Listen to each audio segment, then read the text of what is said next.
انتخابی سرگرمیاں شروع ہوتے ہی شہروں اور دیہات میں مختلف قسم کی چہل پہل شروع ہو جاتی ہے، خصوصاً اندرون شہر کی سرگرمیاں تو دیکھنے کے قابل ہوتی ہیں۔ جگہ جگہ چوپال بن جاتے ہیں، حلوائی کی دکان پر لسی کے دور چل رہے ہوتے ہیں، چائے کے کھوکھے بھی سج جاتے ہیں، پان کی دکان پر بھی سیاسی گپ شپ چل رہی ہوتی ہے۔ ان دنوں امیدواروں کی انیا جانیاں قابل دید ہوتی ہیں، انہیں سارے بھولے بسرے رشتے یاد آ جاتے ہیں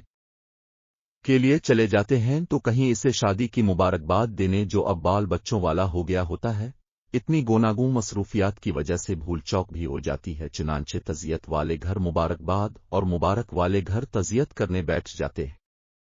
اس کے علاوہ مستقبل کے جن ووٹروں کا کبھی حال تک نہیں پوچھا ہوتا اس کے بچوں کے بارے میں پوچھتے ہیں کہ کہیں نوکری ملی کہ نہیں، پھر ان کے قوائف نوٹ کرنے لگتے ہیں، سڑکوں پر بینر لگتے ہیں، امیدوار کے انتخابی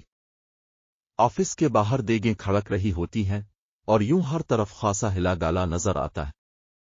صرف یہی نہیں، میڈیا کے دوستوں سے تجدید ملاقات ہوتی ہے، انہیں کھانے پر بلایا جاتا ہے، علاقے کے تھانے دار اور بیوروکریٹ سے بھی ملاقاتوں کا سلسلہ شروع ہوتا ہے۔ علاقے کے تھانے دار سے تو خیر کسی نہ کسی حوالے سے ملاقات ہوتی ہی رہتی ہے، مگر اس نو کے دوسرے منافع بخش لوگوں کے پاس بھی سلام کے لیے حاضر ہونا پڑتا ہے۔ تاہم فی الحال اس طرح کی کوئی سرگرمی نظر نہیں آ رہی، ایسے لگتا ہے جیسے انتخابات رستے ہی میں کہیں تھک کر بیٹھ گئے ہیں۔ اللہ جانے قیلولہ کے لیے کتنا وقت درکار ہے، تاہم پیپلز پارٹی ابھی سے سرگرم عمل دکھائی دیتی ہے۔ مجھے یہ تو علم نہیں کہ گلیوں اور بازاروں میں الیکشن کی رونقیں نظر آتی ہیں کہ نہیں، البتہ ٹی وی چینلز پر ان کی اشتہاری مہم بہت مؤثر دکھائی دیتی ہے۔ مسلم لیگ نون کی اشتہاری مہم صرف نئے منصوبوں کی تختی لگانے تک محدود تھی، کون جیتا ہے تیری زلف کے سر ہونے تک، مگر اب یہ مہم بھی نظر نہیں آتی۔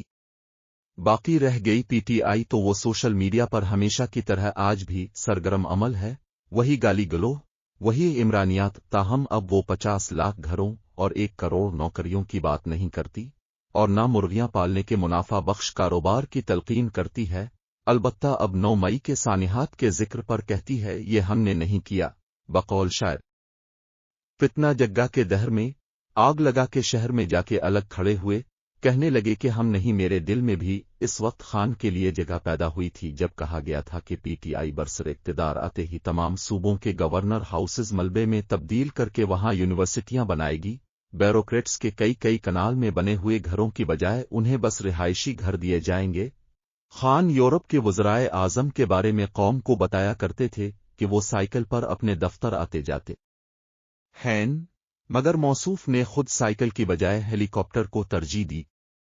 چلیں چھوڑی ان باتوں کو، فی الحال انتخابات کے بارے میں سوچتے ہیں۔ سوچنے میں کیا حرج ہے، میرے اب کے سوچنے سے انتخابات ہو تو نہیں جائیں گے، اور لگتا ہے کہ فی الحال ہونے بھی نہیں ہے کہ اس کے اثر کہیں نظر نہیں آتے، بلکہ خود عمائدین التوا کے اشارے دے رہے ہیں۔ اس کے علاوہ ابھی نگراں حکومت کی تشکیل کے بارے میں بھی کچھ پتہ نہیں، اور وزیر اعظم کے حوالے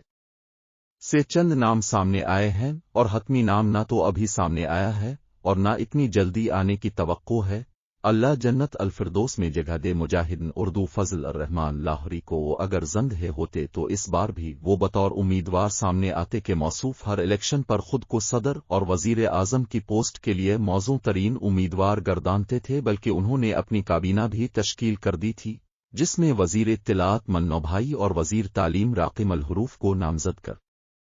رکھا تھا۔ بہرحال فی الوقت تو ہر طرف نا امیدی ہی نا امیدی ہے، جس کا مداوا بے حد ضرور چھوٹیے ہے کہ کچھ لوگ افراد سے اناد کو پاکستان سے اناد تک کھینچ لائے، یہ ہر وقت پاکستان ٹوٹنے کی بات کرتے ہیں، پاکستان پر طنز کرتے ہیں، اور انڈیا کی ترقی کے قصیدے پڑھتے دکھائی دیتے ہیں، اور اس میں بیرون ملک آباد پاکستانی بھی کسی سے پیچھے نہیں کہ الیکشن اپنی جگہ، کسی کی کامیابی اور کسی کی ناکامی بھی اپنی جگہ، مگر پاکستان کو مضبوط بنانا اور وسوسے پیدا کرنے والوں کو صحیح رستہ دکھانا بھی بہت ضروری ہے کہ پاکستان ہے تو ہم بھی ہیں، پاکستان نہیں تو پھر کچھ بھی نہیں۔